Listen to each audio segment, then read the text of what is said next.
The Wonthaggi line is a line filled with interesting features, from coal mines to large trestles to open plains. The Wonthaggi line has it all, but most importantly, the Wonthaggi line has history. So in today's video, I'll be covering the Wonthaggi's line history and closure, geography and infrastructure, accidents, rolling stock, some stations along the line, where it is today, and will services resume. History and closure. The Wonthaggi line story starts in the late 1800s and early 1900s. Since the Victorian Railways would primarily use black coal to fire their steam engines, the Victorian Railways wanted a more local source of coal rather than importing all of it via boat from Newcastle, New South Wales. While black coal was discovered in Corumba and other parts of South Gippsland, the deposits were slim and cost of production was high.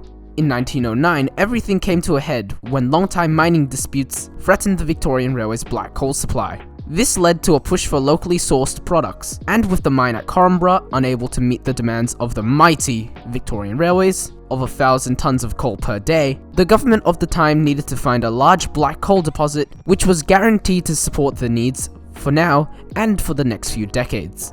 In 1908, a seam of black coal was discovered near the Powlett River, which was tested and quickly became, for lack of a better expression, a gold mine. Mining rapidly commenced in the area, soon to be known as the Powlett coalfields. This quickly became a hotspot for mining. The Victorian Railways now had a deposit of coal which was able to meet and sustain their needs. The first few shipments of coal were transported by bullock wagons to and then by boat from the now defunct port of Inverloch. However, a rail line was quickly planned. At first, the rail line was known as the Powlett River Rail Line, but later came to be known as the Wonthaggi line, as that's where the passenger service terminated. The construction of the line was rapid. Since a 25-kilometer branch line to Woolamai was already proposed and approved, all the government had to do was just extend the proposal 23 kilometers to the coalfields. And thankfully, the line was given parliamentary sanction. Around 300 men, 17 bullock teams, and 140 horses were employed. And they got to work, building the rail line in record time. To give you an idea on how fast the line was built, in December 1909, the line had not even been started. And just a few months later, the line moved its first coal train on the 22nd of February 1910. That's a 49-kilometer rail line in 3 months. That's nearly 500 meters of rail line each day. And we can't even electrify a line which goes 20 kilometers in 5 years. Although it's worth noting that the rail line only reached State Mine, and that the line was laid quickly, and it was meant to be temporary, to get trains running as soon as possible. And then the line would be built to higher standard, which is why Wonthaggi stations opened a few months after coal train started. The line was being rebuilt during that time. It was reported that the living conditions of the workers and their families were not the best. They were cramped cheek to cheek around Anderson and Kilcunda, with next to no logistical support. On top of all that, they were working in blistering hot summer heat, had little portable drinking water, and bushfires were constantly threatening their efforts. Despite all the adversity, the line was finished. The first coal train was hauled by Baldwin Locomotive 460 W227, and many other Ws would work on the line until their withdrawal in the 1920s. Coal trains officially started running on the 16th of March 1910. And on the 9th of May, the line reached Wonthaggi. The first passenger train was a special train with 2 water trucks, 2 Mallee cars, and a guards van.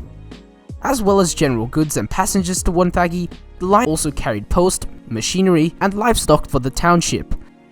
Extra spurs and extensions were provided to other parts of the coalfields, to the Chirac coal mine on the 4th of September 1939, to Eastern area on the 4th of August 1919, and to the Dudley area on the 14th of April 1925. The mine's output grew substantially, and at its peak in 1926, the mines were producing 2,474 tons of coal each day, with Victorian Railways buying 90% of it. Originally, the passenger services were local-hauled, with 12 return passenger services per week, which would take about 4 hours, and a change of trains at Nyora. However, with the advent of rail motors in the 1950s, the journey time was actually improved, and shortened down to just 3 hours. However, frequency was cut down slightly to 11 return trains per week. What also happened in the 1950s and 60s was the withdrawal of hundreds of steam locomotives all around Victoria. which meant black coal was soon becoming redundant. So in 1968, with 90% of its purpose gone, the state mines were closed. And with the closure, took with it the Chirac extension, which closed on the 28th of December 1986, with a Monash Railway Club chartering a 102 horsepower rail motor, which visited on the last day of operation for the mine on the 20th of December.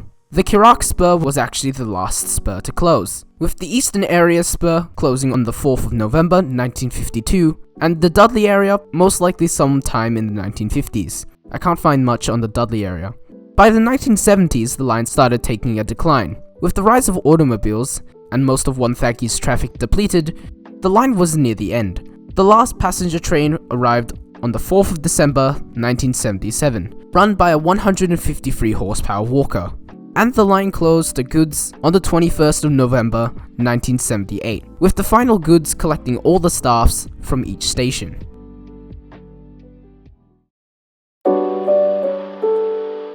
Geography and infrastructure. The Wonthaggi line ran 49.32 kilometers from the junction at Nyora to Wonthaggi station, with 9 intermediate stations and around 5 intermediate sidings. The line curved sharply southwest from the east-facing junction at Nyora. It followed the valley made by the Bass River, which was carved over millions of years.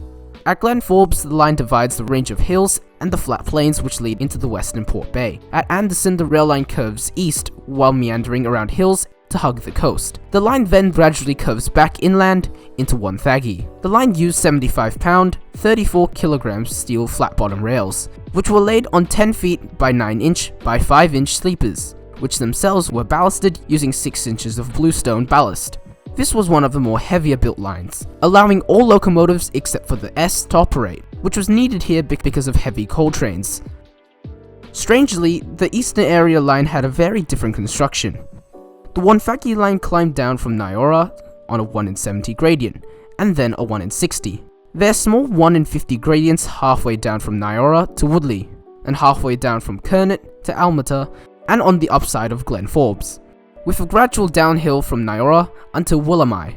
After Woolamai, the line climbs on a steep-ish gradient to Anderson, on a 1 in 67, and what looks to be a 1 in 50, and then up to the summit of the hill, on a 1 in 66, before coming down on a 1 in 60, 66, and 69. At the base of the hill is the Bourne Creek Trestle, which is the largest trestle on the line, and has stunning views of the sea. The line is pretty much level, crossing over the Powlett River on another trestle, and then gradually climbing into the mines and Wonthaggi. All the stations were small, and what you would expect from a regional line. Small weatherboard buildings with small yards and good sheds. I'll go through the stations in a little more detail later. The state mine was a huge complex. There was a signal box at the junction of the Dudley area and state mine with the main line, which was the heart of the operation at the time, controlling signals to and from the Dudley area, home and distance signals from the main line, discs for siding B, C, and D, and engine road, as well as discs for a whole host of other sidings. The site also included what you would normally find in a large goods yard: marshalling and classification sidings, an engine road, a coal stage road, weight bridge, a second engine road, and sheds, a 70-foot turntable, timber siding, as well as a multitude of other assorted sidings. And yes, your ears do not deceive you, you heard home and distance signal. The line was indeed controlled with 2-position semaphores and miniature electric staff, which replaced the large electric staff in 1914.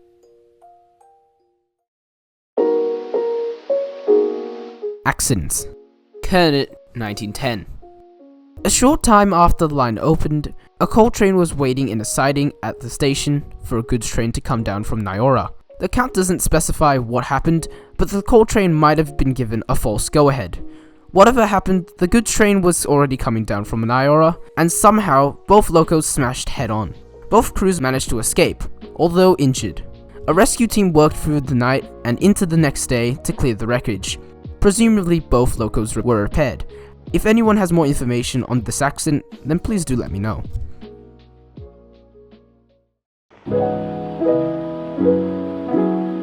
Rolling stock. As mentioned before, the Wonthaggi line wasn't a lightly laid branch line. This was done as coal, if you haven't noticed, is heavy, and so were the locos hauling it. Heavy X and C class steam engines operated the line. However, it was more common to see N classes on these trains. At first, these coal trains were hauled by W classes, which dominated South Gippsland. Coal was transported mostly in 00 bogie coal open wagons, and sometimes 0 four-wheeled hopper wagons, although those provided far less capacity. The passenger and general goods were usually hauled by branch line engines. As passenger services were slowly being replaced by rail motors, it became uncommon to see loco-hauled PL, E, and W type carriages on the line.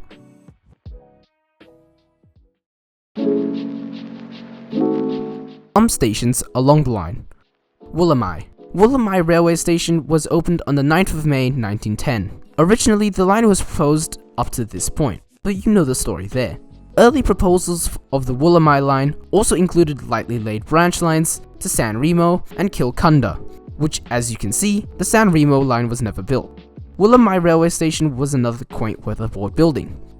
I'm not sure on the exact date, but a siding called the Woolamai Quarry Company siding was built, serving a quarry. The siding was located 5 kilometers on the downside of Woolamai. The station platform is one of 3 stations which has its passenger platform located on the right when facing the up direction.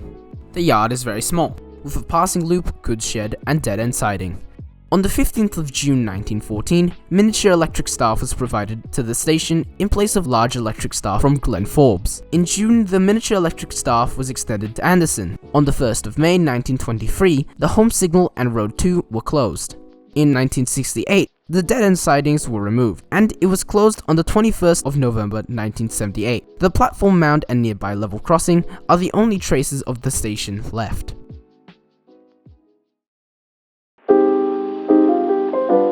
Anderson railway station was opened to coal trains on the 28th of February 1910 as Anderson's Corner. While the line was being constructed, it was given a mention in the weekly notice and was called Anderson's Creek. It was renamed to Anderson on the 3rd of May and officially opened to passengers on the 9th of May.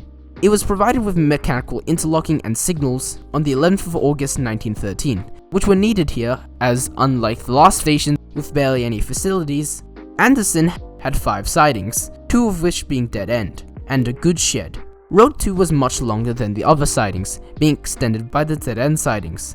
While the purpose of the dead-end sidings would have been for shunting purposes, they would have also had a separate purpose for runaway wagons, which would be able to be diverted into them to avoid them going onto the main line, as Anderson was on a 1 in 300 gradient, although movement would have usually been very slow.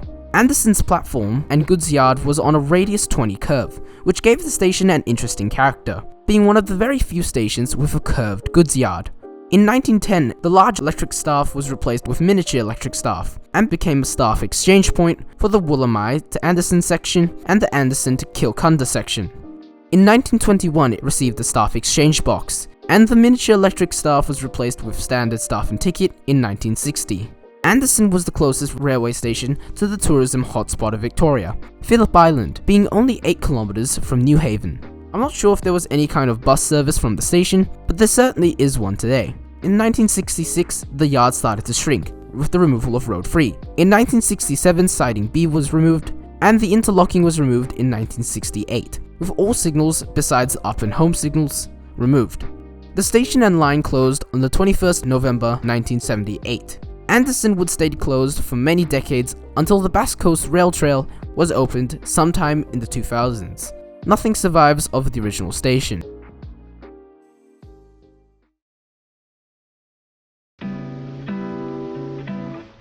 Wonthaggi railway station officially opened on the 9th of May 1910, but it was opened during construction on the 14th of March.